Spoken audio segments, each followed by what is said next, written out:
Welcome to LOA Today. I'm Walt Thiessen. With me today is longtime listener, poet laureate, and Taya Master Anne-Marie Young. This is your Daily Dose of Happy.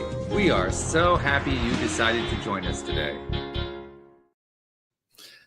Hey, Anne-Marie, I got a question for you. What's that?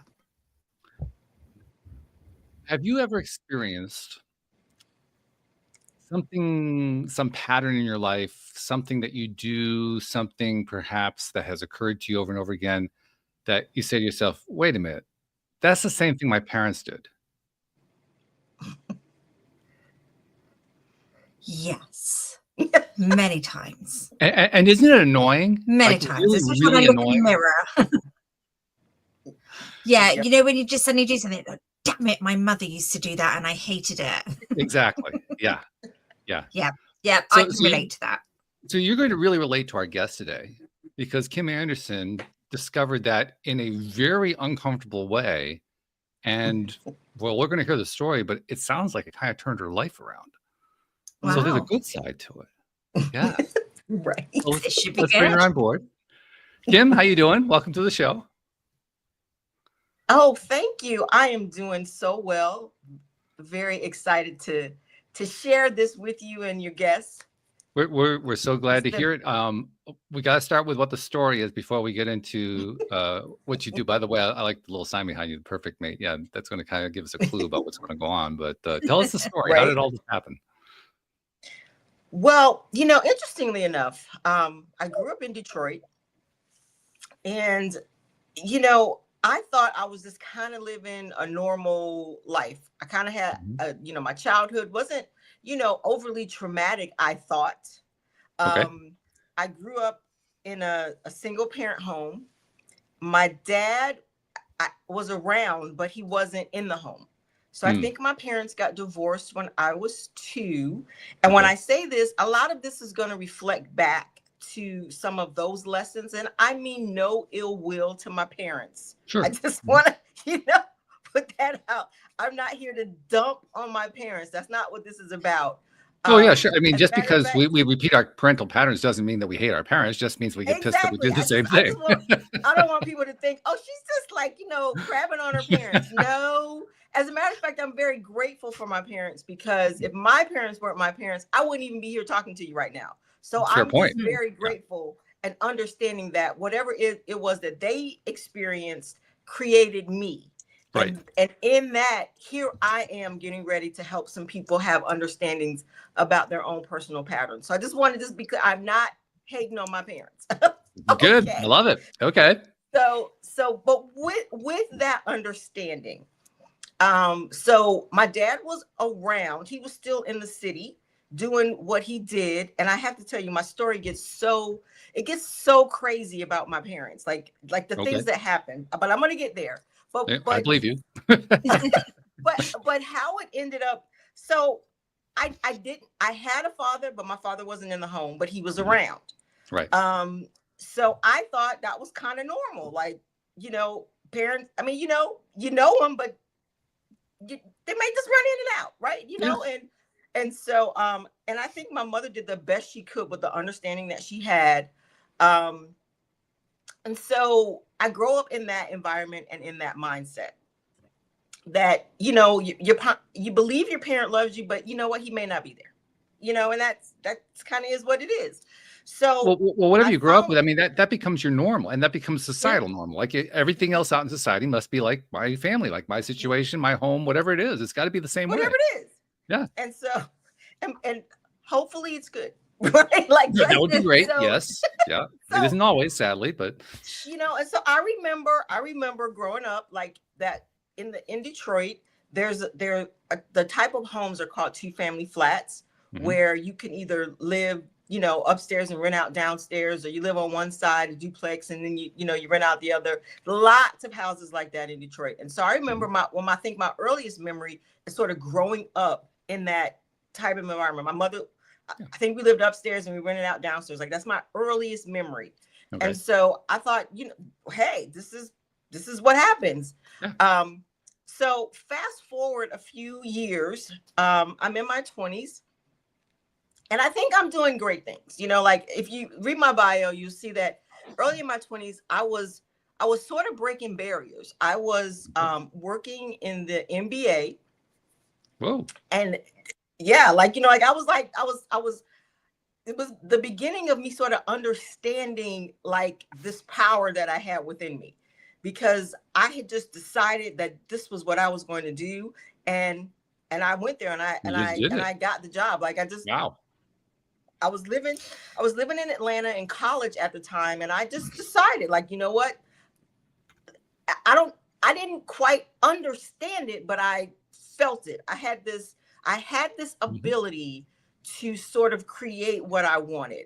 And so I went there, I worked for the Atlanta Hawks, and then transitioned from there. I went back home and I was working at the Detroit Pistons in the NBA. So on the one hand, I was really like, I was doing things that people just couldn't explain. They didn't understand how I had such the audacity to sort of dream bigger and just go for it. And I didn't really even understand. I just kind of just out of curiosity, I mean, at that point in your life, had you heard of the term law of attraction? Because that's essentially what you were leaning on. You were just attracting the stuff into your life. I didn't like, I felt inside I would align.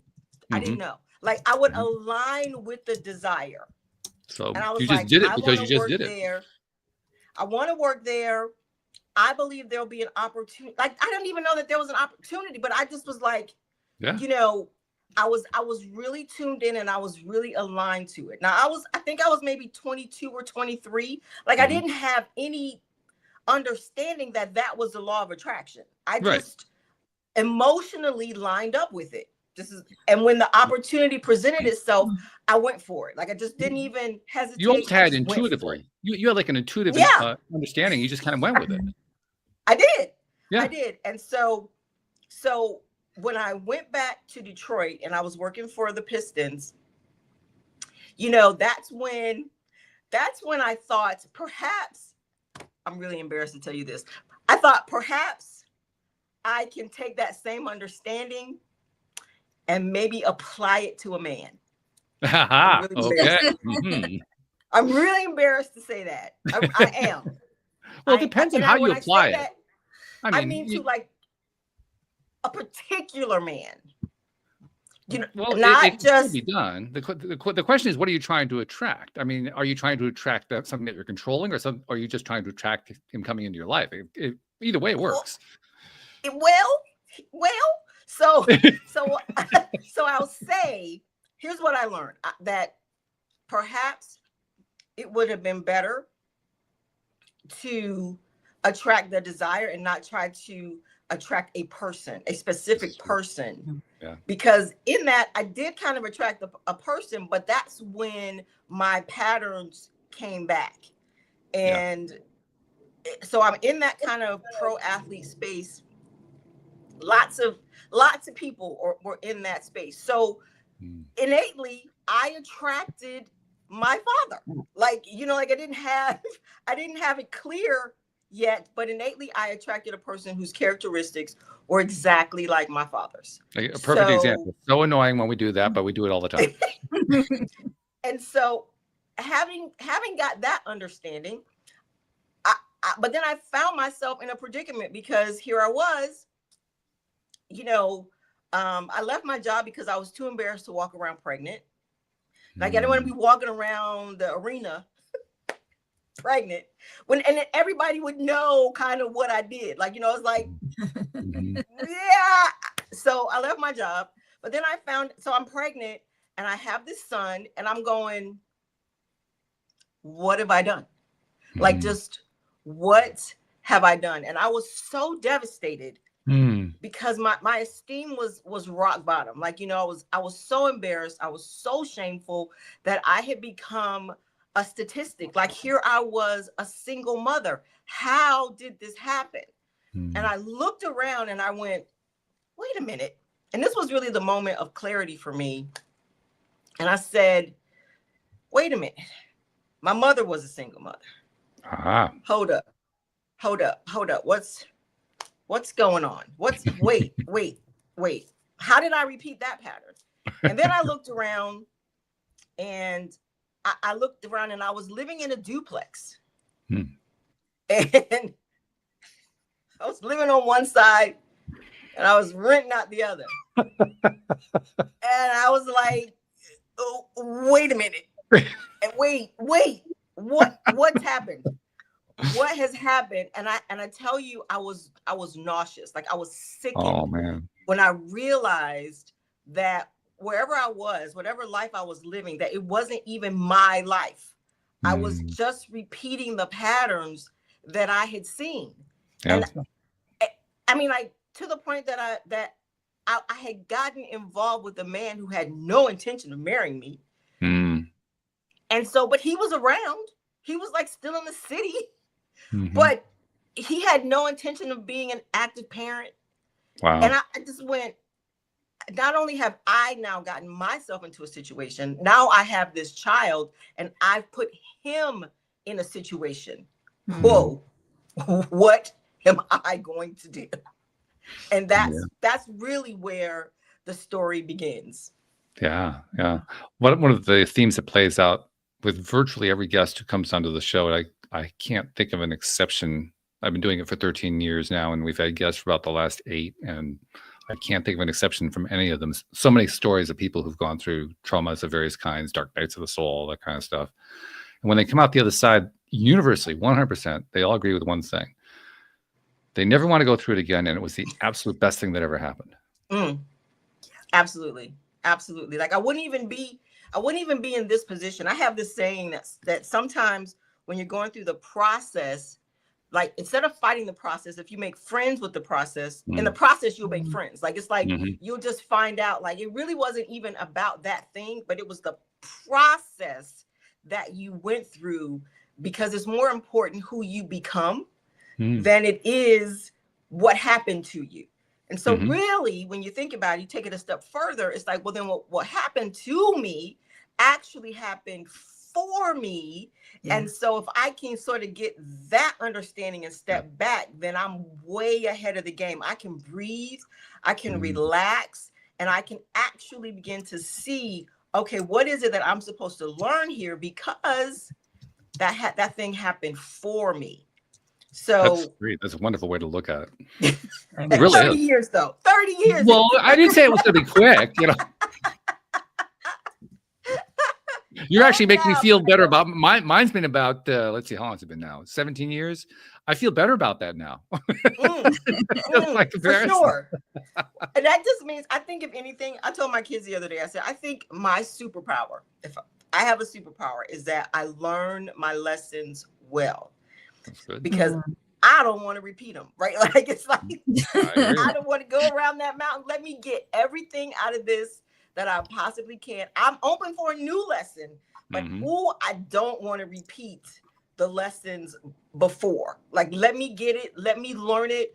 And because, you know, and I think that's because of the recognition of the patterns, that if once you see it, it's like, okay, dear Lord, I do not want to go around that mountain again. As long as it takes, let's take the time. Let's learn the lesson so I don't have to do it again. Yeah. Well, another way to say the same thing is, that really hurt. I really don't want to feel that again. It hurt bad. It hurt bad. I mean, I was truly in despair. Yeah. I was truly in despair. And I mean, I wasn't working. I had a house. Like, I was like, what am I going to do? You know, I was just truly like, I was beside myself. Like, I just really was not pleased with where I was.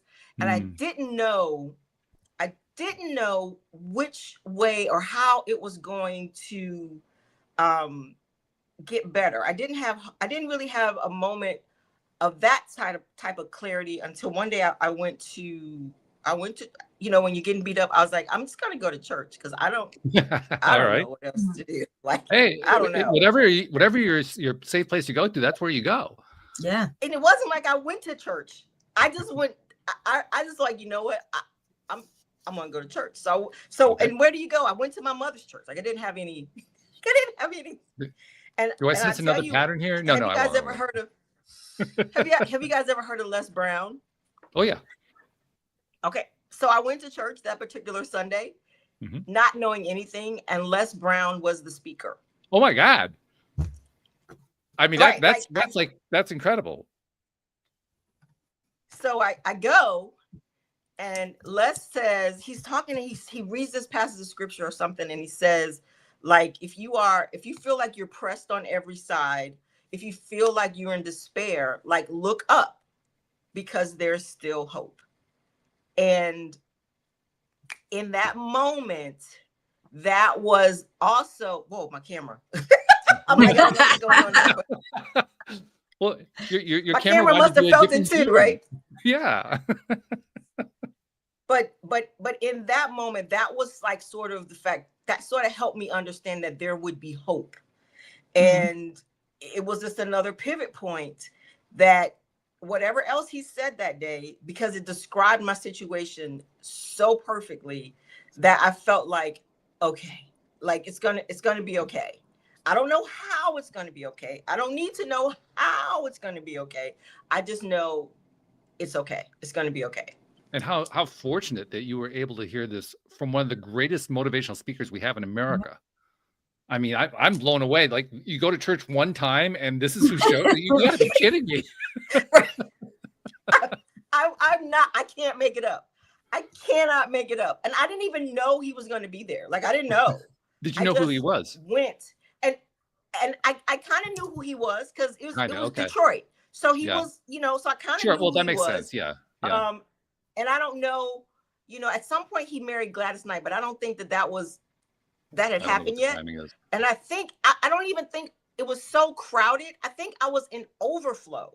Like, I wasn't even in didn't matter. You heard him. You were at the right place at the right time. Didn't make any difference. It didn't make. You were meant to be there, though, weren't you? It was. It was truly, because if I can remember it so clearly 30 plus years later, it was a moment. It really was a moment that turned, it was a pivot point that literally turned me back towards hope. Wow. That's fabulous. Wow. That's beautiful. True story. True story. And we've actually gotten the message to him, what happened. Oh, really? So he actually has like a YouTube video of us giving the testimony about how, he actually knows now. That is fantastic. Wow. That must have felt good to see the video too. I mean, a little bit scary, but it must have felt good to see the video. It's funny how things come back full circle. So a friend of mine actually worked with him, and I was telling her my Les story, and she was like, "Oh my gosh, record that, because I'm going to send it to him." And I was like, okay. Oh, that's too funny. I'll do it. So he knows how pivotal he was at that moment in my life. Wow. Fabulous. Isn't that crazy? Fabulous. And of course, he's been pivotal for so many people, but I'm sure he appreciates every single one of the stories. Right. Yeah. So, okay. So you had this breakthrough moment. Well, you had a couple breakthrough moments. First, you had the breakthrough when you realized, oh my God. And then you had the second breakthrough, which was, oh my God. So you had two of them, right? Along the way. Yes. So what did you do with them? Well, the good news is that particular church had an amazing bookstore. Okay. And so I went there every Sunday, and literally I would just grab whatever book just started speaking to me. So lots of personal development, lots of self-growth. And that's where I started. Like, I don't know what the first book was, but I would just go and I get tapes, and I would just, and in this, like I said, that for me, I developed like 8 steps. I didn't know that I was developing them. I was just going from one thing to the next. Oh yeah. It's not like we take notes as we're going along in life saying, well, okay, this is going to be my next book. I mean, that's not the way we do it. So, but began a process, right? Like, began a process of just sort of being mirror work. I didn't know that that's what it was. I was truly being led. Which is why I call what I do now divine, because there was no other way for me to get this download if it wasn't a blessing. And like, just to clarify, Les Brown was the one who introduced you to mirror work. Is that correct? No, like No, I'm just like, So when I so it say was I like was the being next things led, that happened. the next thing that happened was Yeah, okay. I maybe picked up a book and in the book it said, get in the mirror and say these affirmations. And I was like, Because okay, to me, okay. I'm blown away because mirror work is one of my favorite things to advocate. And here you are, basically saying, well, this And is I this didn't know. wonderful thing I discovered. Like, yeah, all right, good. Truly, there was no roadmap. Like there was no roadmap. I was not the person. Like my parents were divorced when I was 2. There was not a roadmap for me that said this is how you're going to have a successful marriage in the future. And I wasn't at that point. I wasn't even trying to be married. I was just trying to stop hurting. Yeah. And so okay, so let's try this. Let's do these things. And I got to a point where I think the biggest piece of magic in all of this, the biggest piece of magic up until this point was that I got to a place where I realized I had to forgive. I had stuff to overcome. Obviously, I had to overcome a spirit of rejection from my dad, which was really the root of all of my drama up until that point, was that I was constantly fighting against rejection. But once I recognized it, I mean, once again, I was nauseous at the things that level of rejection had brings stuff up, me no matter to do. what. Yeah. And it was a mess. Like it was really hurtful. Like it was just, as I say now, laugh, cry, snot, do what you got to do, but deal with whatever that thing is. And for me, it was rejection. By the way, are we still there, Emery? Can you hear me? Emery has a bit of a delay. You guys look amazing. You just look frozen. Oh right, no. I've got a bit of a delay on the sound. But that's just because she's in the UK. Yeah, we've got a little bit of a storm going on. Okay. Do you want me to keep going? Yeah, we're good. We're good. No, keep going. I'm loving it. Okay. So when I want to give you an example of the depth of the rejection I had to overcome. I told you my dad was around, right? Like he's around town. He comes in and out. He flies. He does, he comes through, sees me every now and then. There was a time that he had remarried, and the crazy part was that his wife's birthday was the same. I was like, I thought somebody's doorbell rang. Yeah, I thought I heard it as well. We'll carry on without him. Well, it was so crazy that his wife's birthday was the same day as mine. Now, if you understand, I'm a kid though. I'm 9 or 10 years old. But if I know his wife's birthday is the same day as mine, then they know his wife's birthday is the same day as mine. Right? So if he doesn't show up or send any acknowledgement that it's my birthday, there's no reason. There's no reason to forget it, is there? So if he doesn't say or acknowledge my birthday, what do you do with that? Ooh, that's painful. It sucks, right? Yeah, it's painful. Right. Right. And it was that kind of stuff that, as here I am, I'm, 25-year-old woman with a child now, but I have to deal with that level of rejection. Like, just deal with it, Kim. Deal with it. Yeah, it hurts. Yeah, it sucks. But that doesn't mean that you aren't worthy of love because of how he acted. That's on him. That's on him. It's not on you. Come on, girl. Now get in the mirror. Right now we get in the mirror, Walt. Like, it's like now we got to get in the mirror because we got to deal with that level of hurt. Well, that's what I was going to ask you. I mean, when you did the mirror work, tell us about how that worked out. What did you do with that? Yeah, I don't know much about mirror work apart from affirmations. So this is quite interesting. Well, and that's kind of what it was. I mean, I think I took an affirmation that sort of dug in to that acknowledgement of pain and hurt.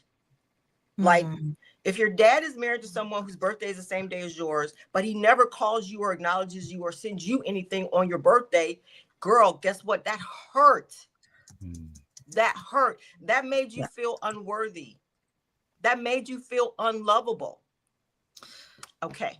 Okay, Kim. So let's get in the mirror. So, you know, I would just look in my eyes, cry, and just say, you know what? But that doesn't have to be your story. Like, that doesn't have to be, it's not on you, Kim. You're worthy. Whatever I would say. Like, I don't know. I just know that I would actually get in the mirror and look into my eyes, feel and acknowledge however I felt. Like, whatever that was, anger, let's just deal with how you feel. You are entitled, in this case, Kim, to feel how you feel. Because this is just me and me. Yeah. Right. Yeah. This is just me and me. I'm not trying to get anyone's approval. I'm just trying to stop hurting. I'm just trying. I just want things to change. I just want to feel good and better about myself. So it's just me and me. So I don't have to hide the hurt. I don't have to hide the anger, but I have to deal with it. I have to acknowledge it. And I did. I really did. And then because it was so deep, that's when the next level, and I don't even know how I knew to do this. I'm just, you know, that's why I say it's divine. Then the next level was forgiveness, because I had to feel all that, acknowledge all that, not run away and hide from all that. But in order to release it, to free myself, that's when I learned to forgive. And it doesn't mean, and one of the things I love about forgiveness, it doesn't mean what they did was okay. No.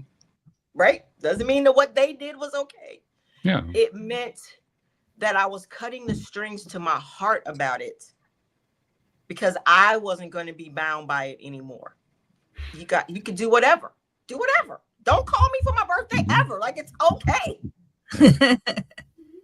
I'm no longer controlled by it. Exactly. Yeah. You know, powerful stuff. People get confused about what forgiveness is all about. They think forgiveness is about forgiving the other person, and that's not what it's for. It's for you. It's for me. It's for the person doing the forgiving. It absolutely is. It's such a gift. Forgiveness is such a gift. And just how you, just to, when you know you have really done it, the peace and the power that you have, you know, it's amazing. And I remember when I had to actually forgive myself, because, you know, I was, and here's the thing, things are changing within me, but I'm still in a situation, right? Like, of course, yeah. But I'm changing. Yeah. And during that time, I remember I started having dreams of being powerful. Like I started having dreams that I was like beating people up, and I was like, you know, and I was throwing hands, and I was actually feeling powerful. I was feeling more free. I was feeling like I didn't have to subject myself to other people's whims or their demands. Like, I was becoming Wonder Woman. Like, in my dreams, I was getting so strong, and, you know, and if I didn't like it, I would kick a door down. Like, you know, I was letting the anger go. I don't know. My dreams must have been, you know, if you saw me sleeping, I was probably tussling, but it was just, but in that season, I just remember, like, I was getting so strong. Yeah. Sounds like you were so almost strong, like, being me. It sounds to me like you were like birthing your inner warrior. She was there, but she'd been repressed, and now you were letting her out. Say that for me one more time, Anne-Marie. It says to me like you were birthing your inner warrior. She was there all the time, but you just, like, she came out. Yes. Yes. And the things that she accepted before were no longer acceptable. No longer acceptable. And then, sort of at that point in the story, that's when things began to get fun. Because at that point, you know, after I went through the forgiveness work, I was free, right? I was kind of like, whoo, Okay. So at that point, I sort of began to dream. Isn't that And, interesting, by the way? you I want to know, interrupt for a second. What you're talking about here, this transition is a very interesting transition because you used the mirror work, you did the work in order to actually dream about being powerful. I mean, that talk about what mirror work is all about. It's about empowering yourself. So you actually have dreams where you have empowered yourself. And once you've done that, you are free to actually fill in the blank, start dreaming. Yeah. Whoa. Yeah. To create. You get to a point where, because now like the slate's clean. Right. And it's like, okay. And it's almost like the universe says, okay, now what would you like? Right? Like it's like a platter. It's like the platter is put before you. Yeah. What would you like? You've done the work. You've earned the work. You've earned this next level. You've done the work. Now, what would you like? And then that's a different question, because everything up until that point had been kind of uphill. You know, it's like, whoa. And it's like, but see, now you have a deserve level, Kim. Now you have a belief in yourself that these things are possible and you're worthy of having more. Because at this point, the guy that I had my son's father at that point, I was done with him. Like, I was like, no, you couldn't even come to me now and say, hey, let's get married. Because I was like, no, hear me. I don't want you. So have a great life, because no, I know I can't go back. Carry on, have a great life, but I don't want you. And I mean, I think that was a little bit hard for him to understand, but I was completely serious. I was like, yeah, there's nothing about you I find attractive, because that was who Kim was. I'm not, I got nothing. I got nothing, except now I have the ability and I have a belief that I can create something that'll be more pleasing for me. So I began to dream, and at this point, when I tell you, I had no clue. That's why this is divine. Like, I had nothing except a download to say, okay, Kim, now go to this step. So I dreamed, and then at some point, something came to me and said, make a list. Okay. Make a list of the type of man you would like. I don't know. Like, oh, okay. And it's like, don't make a list, Kim. Make a list about his qualities and characteristics, not about, you want him to have this car, you want him to have this type of house. And I was like, okay, yeah, that makes sense. And make a list of the type of things that you would like him to be. So you're looking for qualities rather than things. Exactly. Yeah. The values. Values. So I said, okay, and it took me a minute to come up with this list, because it had to have at least 10 things. I don't know why that number but the list had to have at least 10 things. And so I remember one of the things on my list, though, I did after probably the qualities and characteristics, I asked that he would have grown up in a house with both his parents, because I knew that I didn't know how to be married. And so I asked that he would have grown up in that sort of environment, so he would know. And I wanted his parents to still be together. So that was kind of a thing that was outside of me. Yeah. But that was something that I asked for. Yeah. Well, you were looking for a model. If you didn't have the model yourself, you wanted him to have the model so you could get it vicariously. Somebody had to know something, because it wasn't me. It wasn't you. Yeah. It wasn't me. And so one of the other things I asked for was that on my list, I wanted him to be cultured. Okay. And so how did that work out? So in that, for me, let me go back. So in my list, I make my list of all my things, right? And so once again, I don't know how I got this. This is the universe, and this is magic. I have my list, and then somehow the next step for me was to become the list. Wow. Fantastic. Is this not divine? How do I know? I don't know. Well, the thing that, what blows my mind more than anything else is how clearly you were able to receive these intuitive messages, and you just decided to follow them. You didn't fight them. You could have done that. You could have fought them, right? You could have resisted them, saying, "Oh, that's a bunch of BS. I'm not going to do all that." No, you just went with it. You did it. You just followed exactly what you were receiving as download. I mean, do you understand how rare that is? I don't know if you understand that. Kim, do you know I paid a fortune in coaches to learn that? Well, and it's crazy. So my whole process took about 18 months to 2 years. Like it's, like the whole thing. Yeah. And so the magic of that was that when I said I wanted one of the things on my list was that I wanted him to be cultured. So how did I spend that time so that I could become cultured? Because I had to become the things that I had on the list. And which you also downloaded. Yeah. And I took like a month for each thing that I had on the list. I'm serious. This is supernatural because how do I know? I don't know. But somehow I said, you know what? Let's take a month. Let's not try to just do it. Let's just take a month to become each thing, each quality and characteristic that I have on here.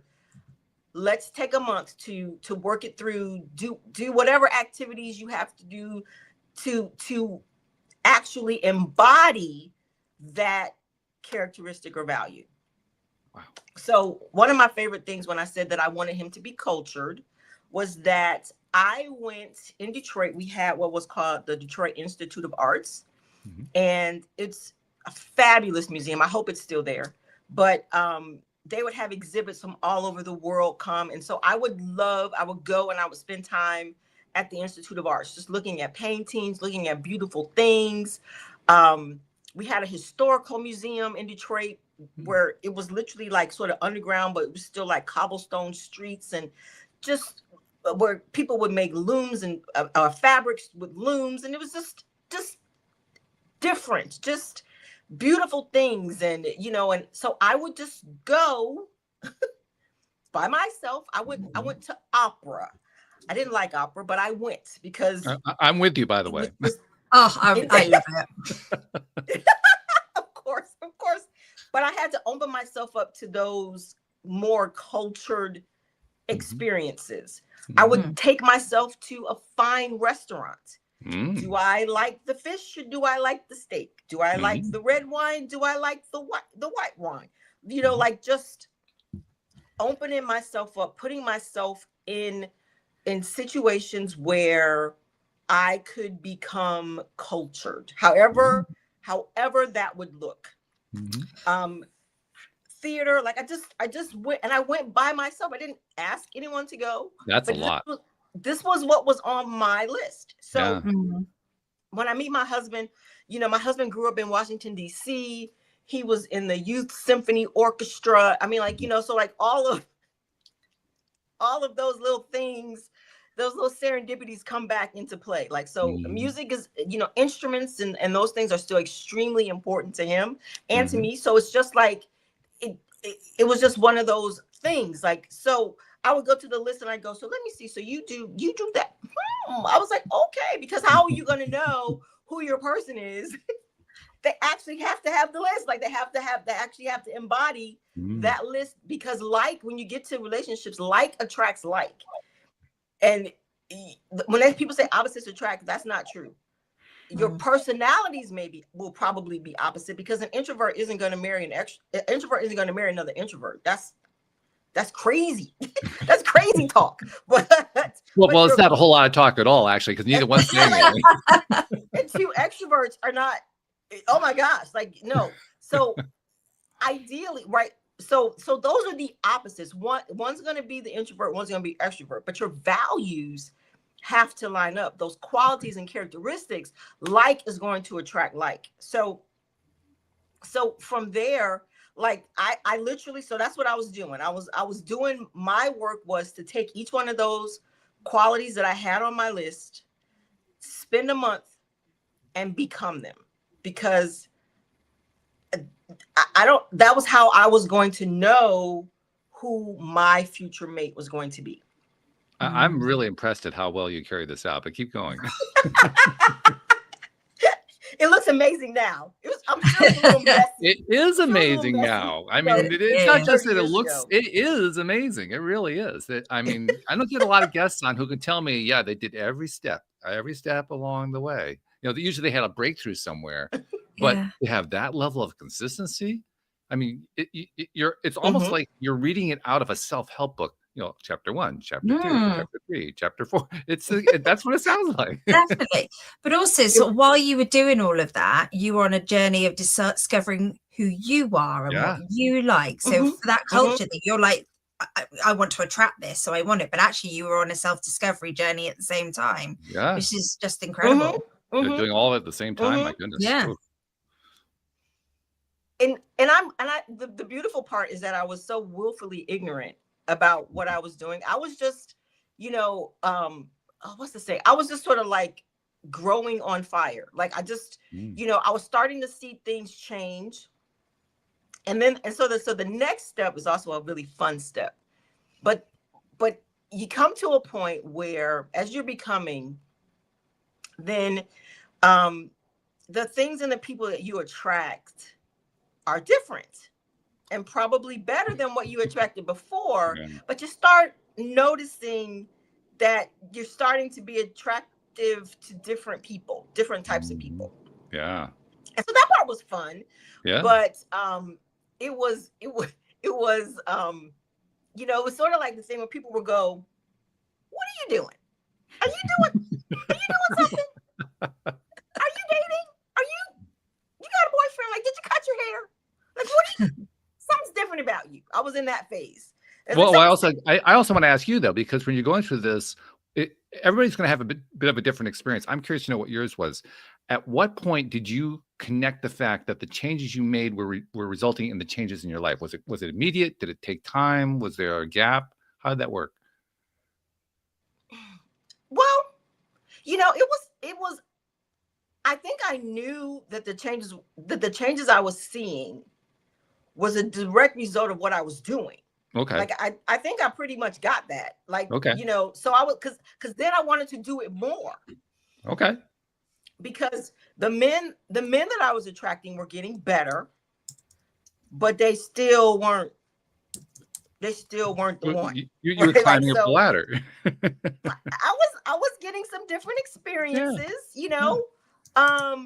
but it still wasn't quite the one. And what I was discovering in that process was, are you going to stay true to what you asked for, or are you going to compromise and take less than what you asked for? And so I was getting lots of feedback. I was getting lots of feedback, and so I was okay with the feedback.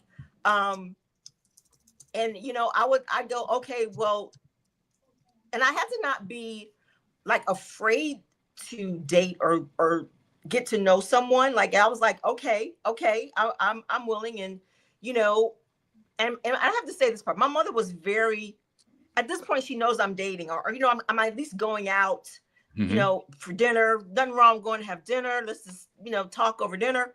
So she was very helpful because she would watch my son and she'd go, okay, you know what, just sure, go out, go. Okay. You got to have some other experiences.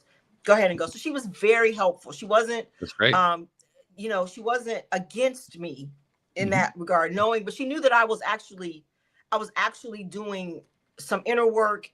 So she didn't quite understand all the things that I was doing, but she was supportive. That's great. Going out, she was very supportive. Yeah. She was very supportive.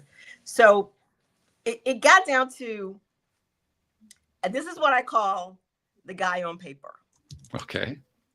That there comes one that looks really good on paper. Okay. That's what you mean. Okay. He looks really good. He looks really good on paper.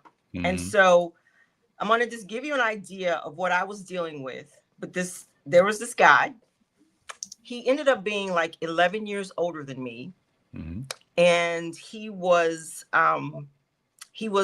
getting ready to open up a car dealership in Michigan. He was a CPA, He owned several homes. He had several cars, a Porsche among them. And, you know, he was tall. He was well built. And he ticked all the boxes. My mother was like, it's the one, right? Like, it's the guy. And I was like, it looks like it, doesn't it? It looks like he's the guy. It looks like he's the guy. Well, you know what, Anne-Marie, you'll love this because it was a birthday of mine. Obviously birthdays were very big for me, but it's a birthday of mine. And this guy takes me out for my birthday. And he says to me, we're at this beautiful restaurant overlooking the river in Detroit. And he says to me on my birthday, he says to me, tell me all the things you like about me.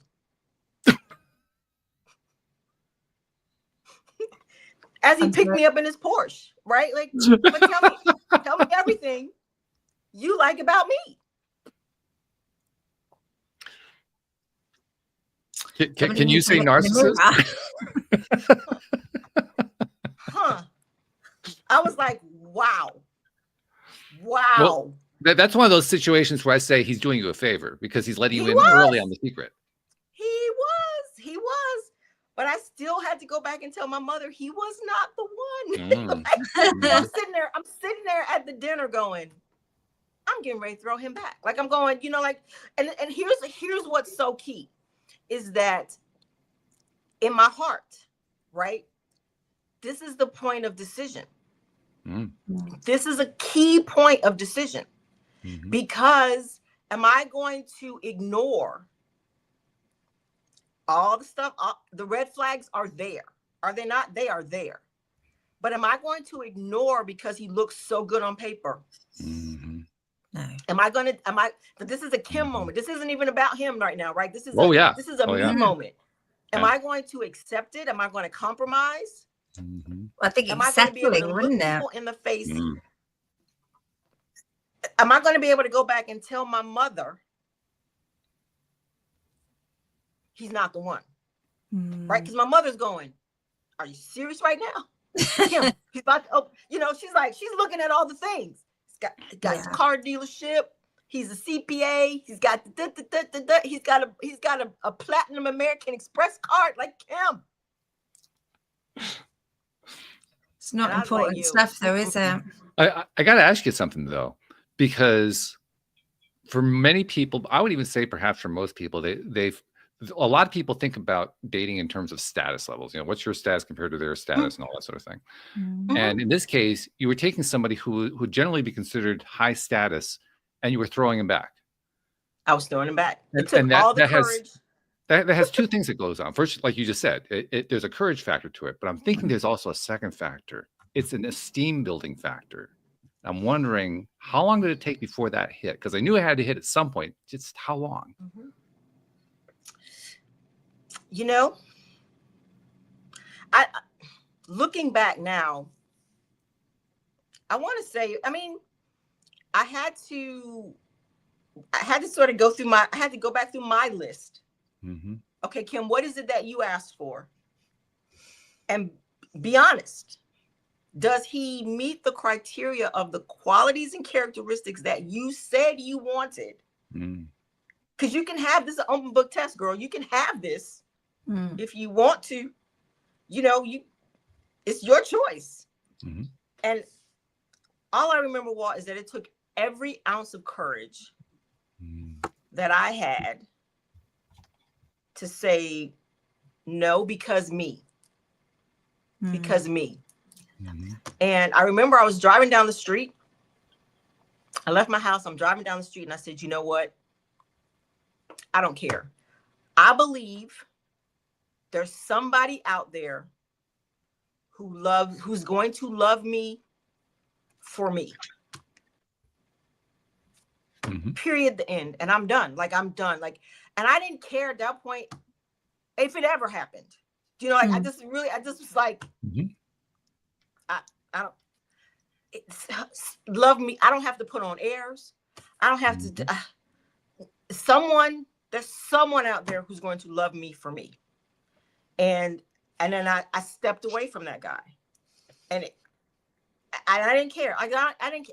My mother didn't have to be with him, right? So by the time I finally told her I'm out, he's out. It's like, so for whatever she, feedback or kickback, whatever she wanted to give, I had handled it internally, and I was like, no. And if there is no one who will love me for me, I will love me, but that's it. I'm done. And how did that feel when you came to that conclusion? How did that feel? It was a relief. It was a release. It was a surrender. It really was. I accepted myself. And if it doesn't happen, guess what? I'm still going to be fine because I love me. And so, and I forgot about it. I literally forgot about it. After I made that sort of declaration to the universe, I forgot about it. I let it go. And I want to say it was probably 2 weeks later that I met my husband. Yeah. That's what happened to me. When you let it, you really just surrender it all. You know what? I've done all. I have done literally. You got an idea of the work that I had done up until that point, and I was so done, and I was so good that if it ever happened, great. If it didn't happen, great. I was done. I was free, and I was like, I wasn't going to worry about it anymore. I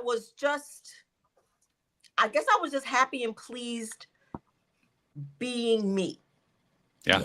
And it took a long time to get there. It felt, 2 years is 2 years, right? But it was still, it was 2 years of work, purposefully working toward getting to a place where I was no longer hurting inside. And, I knew, and I said, okay, I'm done. I'm done. And, when I met him 2 weeks, I want to say it was about 2 weeks later. It was so funny because we were both in a wedding.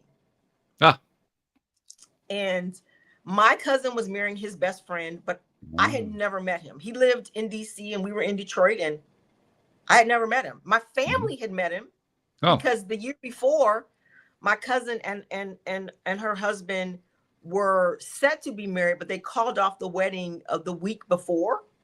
And so, but my husband had come, and so he ended up staying, and he ended up hanging out with my cousin because it was kind of difficult, right? You call everybody up and you're like, yo, hey, I know you got the invitation, but we're not getting married. No, we're not quite ready.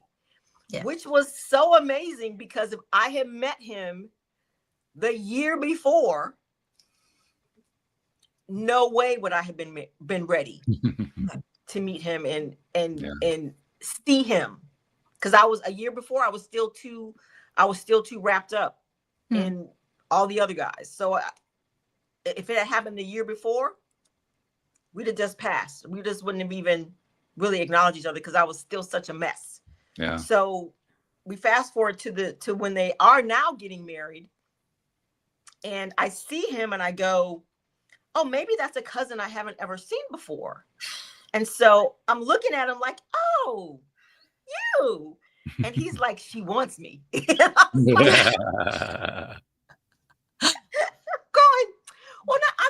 no, I thought you were a cousin, and that's why I was acknowledging you. And, it was, and if you know, I'm just going to date myself. I said this was 30 years ago, but it was literally the night of, you guys will know this, the OJ slowed speed chase. Oh, yeah. Yeah, that's right. Do you remember that night? Yeah.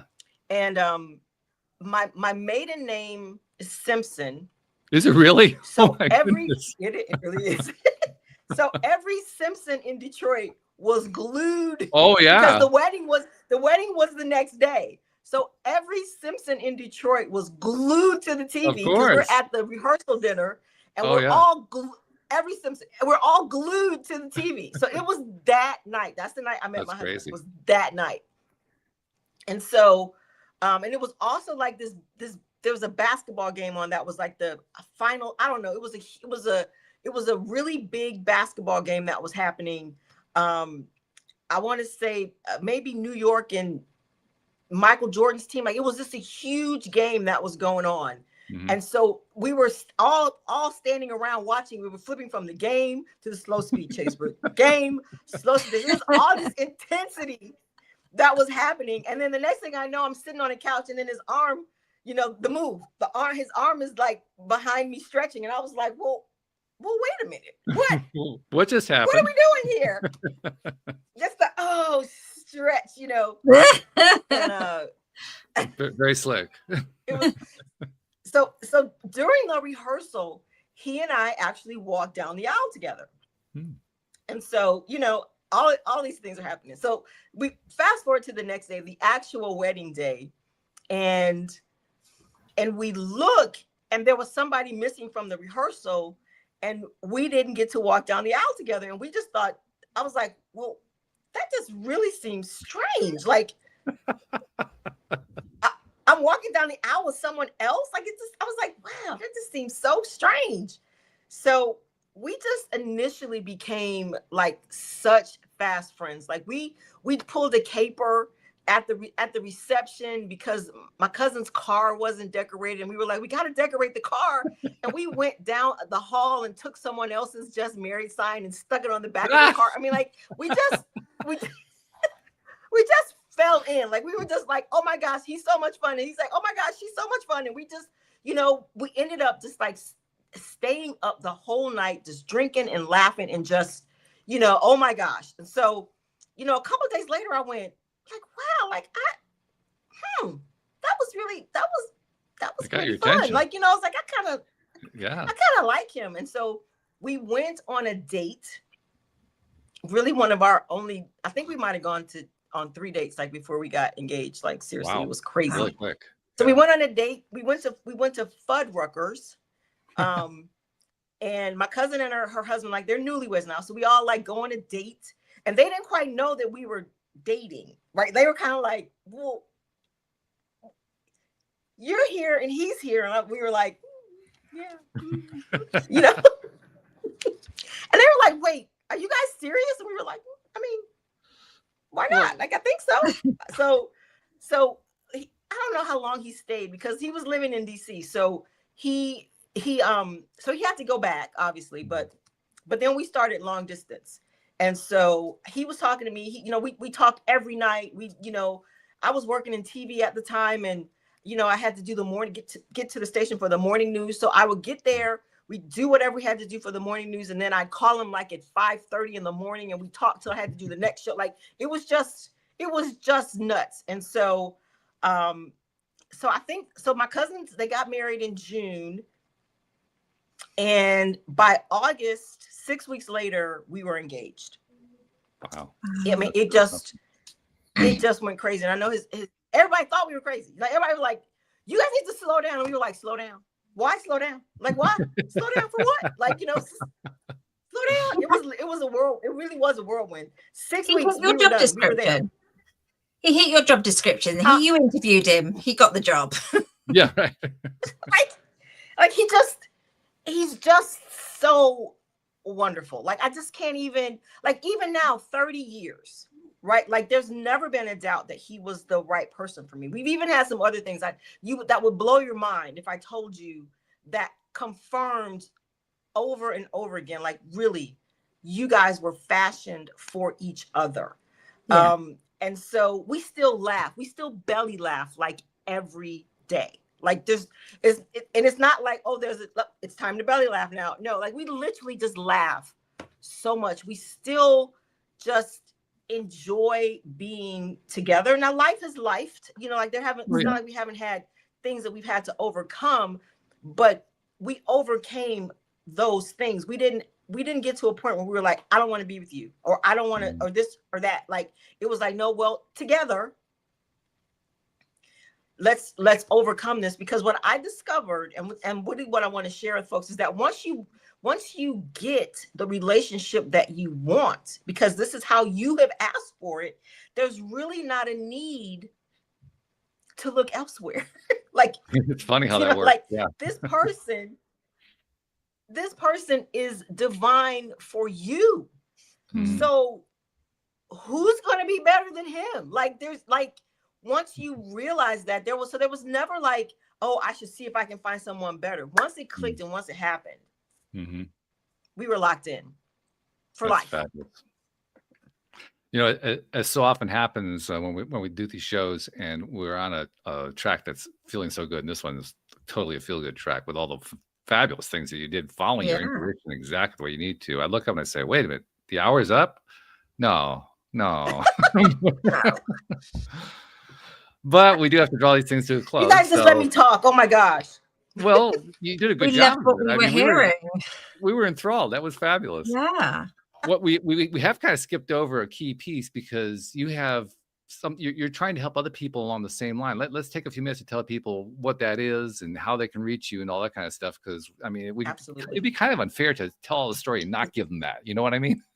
Well, you know, and something happened when we hit 30 years this year, and I just really felt like at this point, like I really do have the goods.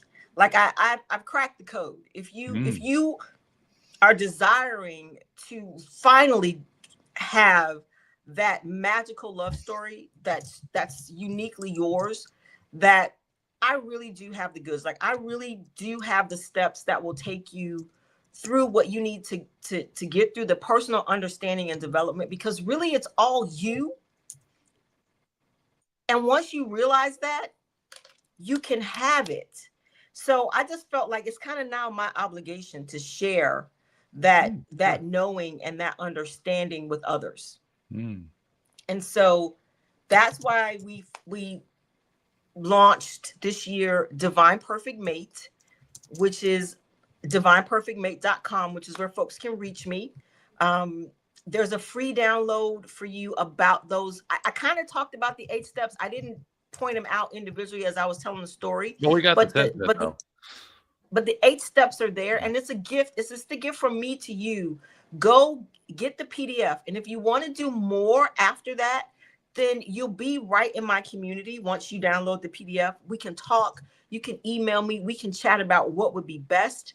If we want to do individual coaching, like just whatever that looks like, I'm open to sharing that with others. So the first step for us though is divineperfectmate.com. Beautiful. Absolutely fabulous. We have 3 things that we do at the end. The first one is the one we just did. Second one is when I go to Anne-Marie, and I'm really curious, Anne-Marie, what you're coming up with today, because Anne-Marie summarizes the show for us. She kind of ties it all together, puts a bow on top. And that's how we know this is what the most important takeaways were. And the reason I do that, there's 2 reasons. First, she's very good at it. Second, she's a former listener. So I kind of say she's representing the listeners here when she's doing this. So Anne-Marie, what you been thinking about here? How do you tie this together? Wow. Well, there's just so much powerful stuff in there and so many like one-liners that I've just like taken out of it. So to summarize that, I think in Kim's whole story was just incredible. And, you know, how you manifested exactly what you want, and you did that. And it wasn't just like, I wanted this and I got this. You did that inner work. And that's a message I keep hearing at the moment, is doing that inner work and feeling those feelings. And you did that by mirror work, and everybody finds their own tool for that. But you felt those emotions, you were clear on what you wanted, and you became that person that you wanted to attract. And I think just the sheer power of knowing yourself and following like all those divine messages that you were getting and trusting and believing, that's just the way to do it. It's like I've just read a law of attraction tick list, and you've just followed the whole thing. Yeah. So I just thought that was amazing. You see, she's good at it. I told you, you know. I know, like, I'm so touched. Like, I just, you know, I feel like you get me. You understand that it was a journey. Yeah. I was using the law of attraction. I didn't even know that that's what it was. I didn't know that there was a name for it, which is why I think I was drawn to you guys, just, you know, in this whole process of getting to know each other, because it just felt like if anybody will understand, you all will understand.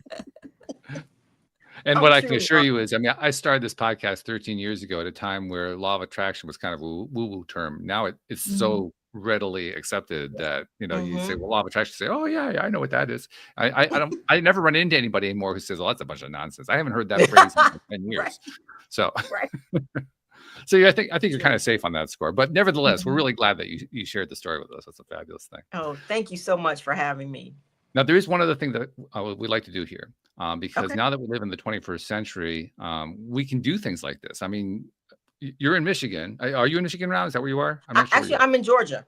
You're in Georgia now. Okay. So you're in Georgia. I'm in Connecticut. She's in the UK. Listeners are all around the world. This is 30 years ago when all this was happening, none of this was possible. This just was not happening. This is a new thing. And what has come along with it is we're now able to tell stories in ways that we couldn't. We could share it with people that we could never share it with before. The ability to publish, the ability to share, to post. I mean, all that has just tremendously increased our ability to reach out and to touch other people's lives. And one of the things that I noticed is that because so many people are now doing that, because they've gone through their traumas, they come out the other side, they want to share, which is a wonderful thing.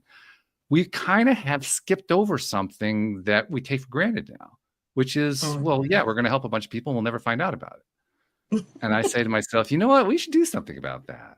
So I make it a practice to say, Kim, on behalf of those people you've never met, never seen, never will meet, never will see, who you've been helping, you're on this podcast, the other podcasts you're doing, on your website, in your social media, in your social circles, and all on behalf of those people that you don't have any connection with directly, you don't see what happens with them, but they take things that you say and they put into their lives and they get benefit out of it. On their behalf, thank you for what you're doing, because you're making a difference in this world. It's my honor. It's our honor too. So thank you for joining us today. We really appreciate you. Thank you to our podcast listeners everywhere. And we will see you all next time here on LOA Today. Goodbye, everybody.